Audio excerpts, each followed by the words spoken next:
All right, thanks a lot, Mallory. Joining me out here is Lee Marshall with the Kids to Love organization, and I am stealing that fan. Show everybody that fan. This is a gift that my daughter gave me a week or so ago because I don't do outdoors very well, but there's something about the calming of the water behind me that's kind of soothing. So I've kept this in my purse. I thought it was kind of like a joke, but I really have gotten a lot of use out of it. So she'll be glad to know that it made its TV debut. Yeah, you may find it missing when it's time for you to go home. But while you're here, let's talk a little bit about Kids to Love.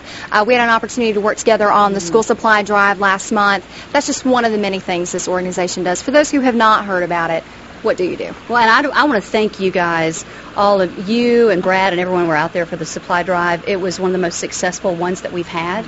3,563 foster children got school supplies because of our efforts. Not only that one day of the drive, but during the entire months of June and July, because of everybody's efforts to make those donations. So it was incredible.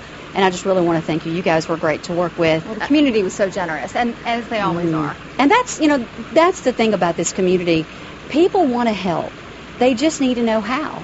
And so that's the great thing about Kids to Love is we're giving them opportunities to help. And the neat thing is we're helping local foster children. They know that when they help through Kids to Love that it's going to stay here and help local children. So there are over 2,000 local foster children across North Alabama.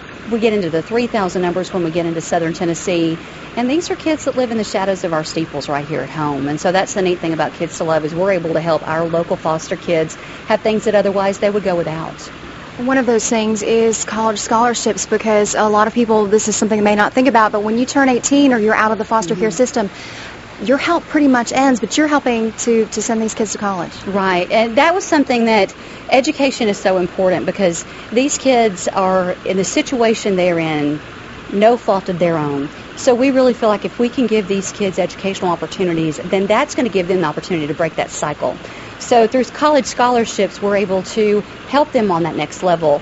In August, we had our 6th annual scholarship luncheon and awarded 84 college scholarships, which brings us to well over 250 in the past 6 years. I was in Marshall County this morning over in Albertville, and I had a social worker say, "You remember the young boy that you helped last year, and he's gone on to college, and he's an athlete now in college," and she said, "He's in need of more funding. Can you help us?"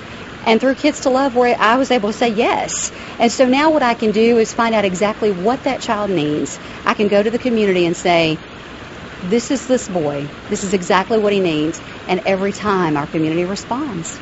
There's nothing anonymous or faceless about what this is doing. Right. And, when we talk about kids in the foster care system, so many times we as a society look down on them and we label them. What we want to do is be able to make that kid feel like every other child and to remove those labels because we're going to give them the same opportunities that all the other kids get. To do all this, I know you need to raise funds, and you're going to do that through a golf tournament. We're going to talk about more on that in just a little bit, but right now we want to tell you what is coming up on WAAY31 First News at 4. A new